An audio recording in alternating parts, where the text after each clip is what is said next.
Le révélateur du globe, par Léon Bloy, seconde partie, chapitre 8. Il y eut, dans cette étonnante existence, deux faiblesses constatées par l'historien.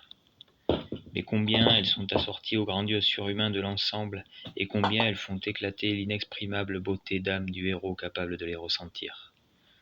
Ne vous moquez pas de vos faiblesses, fait dire avec profondeur Barbé d'Aurevilly au principal personnage de son plus beau livre. Elles viennent toutes de la force de votre cœur. L'une et l'autre des deux faiblesses de Colomb furent suivies de l'intervention directe de Dieu, réconfortant de sa bouche son témoin accablé. Ces deux circonstances furent précisément les deux points les plus élevés, et comme les deux cimes rayonnantes de cette histoire à laquelle rien d'humain ne ressemble. Il est impossible de les regarder sans vertige, et de les montrer sans tremblement. Voici la première.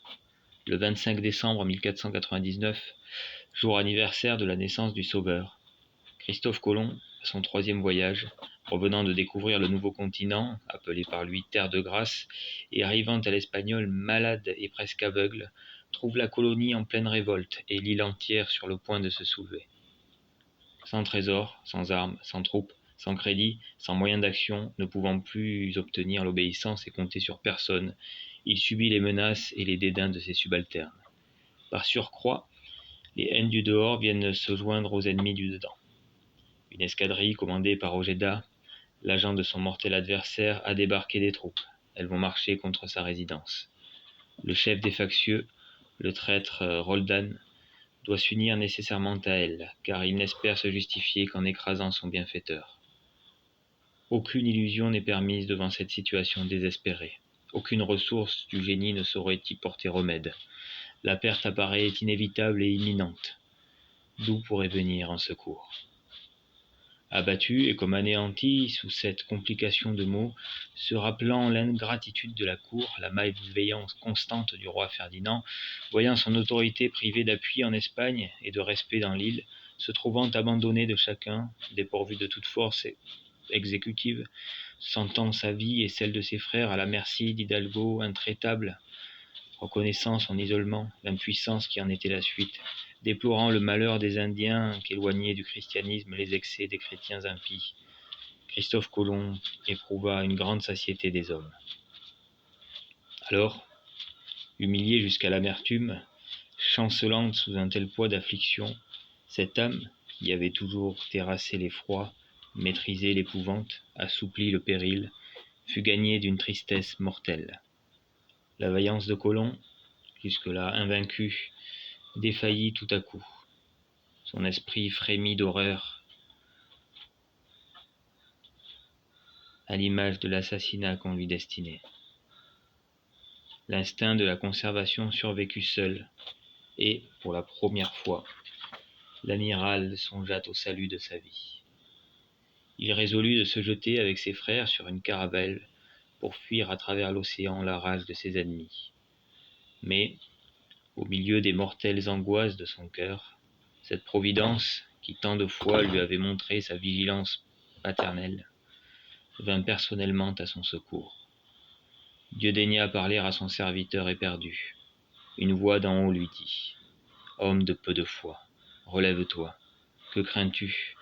Ne suis-je pas là ? Prends courage. Ne t'abandonne pas à la tristesse et à la crainte. Je pourvoirai à tout. » En effet, suivant l'annonce de l'auxiliaire divin, ce jour-là même les choses changèrent de face soudainement, sans effort et même sans initiative de la part de Colomb. J'ai prononcé plus haut le formidable nom d'Élie, semblable à nous et passible, dit saint Jacques. Cet autre serviteur de Dieu, cet autre témoin, personnage le plus mystérieux peut-être de toute l'histoire sacrée, venait de confondre et de faire mettre à mort les 950 prophètes de Baal, qui mangeaient à la table de Jézabel. La reine, au phare sanglant, apprenant ce massacre, entre en fureur.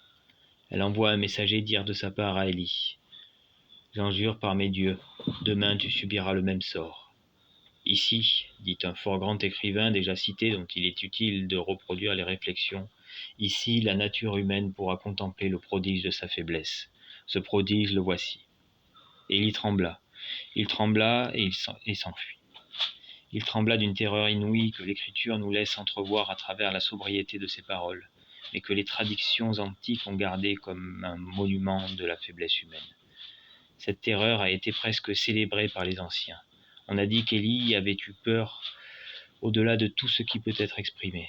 On a dit que le char de feu avait été appelé par l'excès de sa terreur et que, ne pouvant plus supporter les épouvantes de la terre, il avait été emporté loin d'elle pour être soustrait à ses menaces. L'excès de sa terreur aurait obtenu des ailes pour s'envoler, et ces ailes seraient les roues du char de feu. Cette tradition très antique, consignée dans un vieux livre extrêmement rare, est un des documents les plus précieux que nous possédions sur la nature humaine.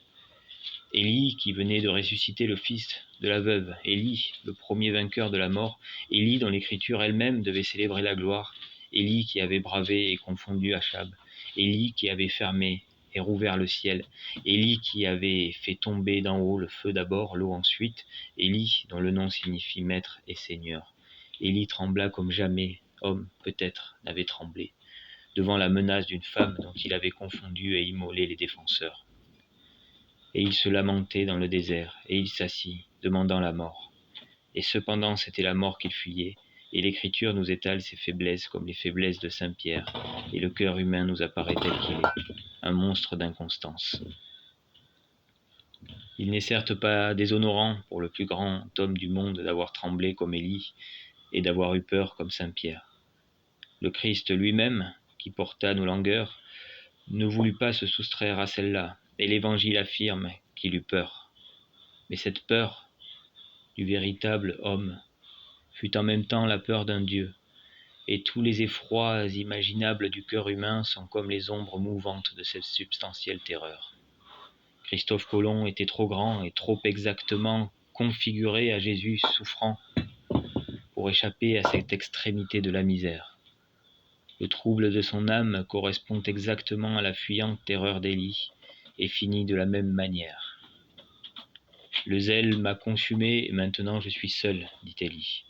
J'ai sué le sang pour votre Église, Seigneur, dit Christophe Colomb. Le Seigneur les ranime l'un et l'autre par sa parole, c'est la même pour tous les deux. Relève-toi, il te reste une longue route à faire. Et les sublimes épouvantés continuent leur voyage, dans la force de cet aliment divin. Voici maintenant la seconde faiblesse de Colomb. Le fait qu'on va lire excède tellement la nature et déconcerte si parfaitement nos habitudes d'admiration que la vieille muse banale de l'histoire devient tout à coup silencieuse à l'aspect de ce léviathan de magnificence. C'est le même fait que tout à l'heure, mais agrandi jusqu'à l'infini et 50 fois plus solennel. On dirait d'un chapitre d'Ézéchiel ou du Pentateuque, et en le lisant, ceux qui connaissent la parole sainte croiront entendre parler les ailes de flamme de l'Esprit de Dieu. Je vais donc reproduire sans aucun commentaire, à la suite du simple exposé de l'historien, le récit intégral de Christophe Colomb. Nous sommes au moment le plus terrible du 4e et dernier voyage. Le rapport de Pedro de Ledesma jeta Colomb dans une affreuse perplexité. Il savait exposer les hommes qu'il avait à terre sans pouvoir les secourir. Il sentait là son frère blessé, ayant sous ses ordres une troupe déjà éclaircie par la mort, par le désespoir, prête à la révolte et qu'entourait une multitude de sauvages furieux. Les 3 caravelles, fatiguées sur leurs amarres, chassaient presque sur leurs ancres.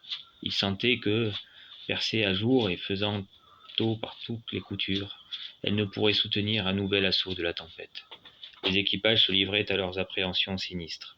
Quant à lui, au paroxysme de ses douleurs, il fut atteint d'une fièvre ardente. La mer, irritée, le ciel rigoureux, persistaient dans leurs inclémences. Il n'apercevait qu'angoisse et assombrissements parmi les équipages. Il voyait autour de lui pleurer à chaudes larmes les capitaines de mer complètement démoralisés.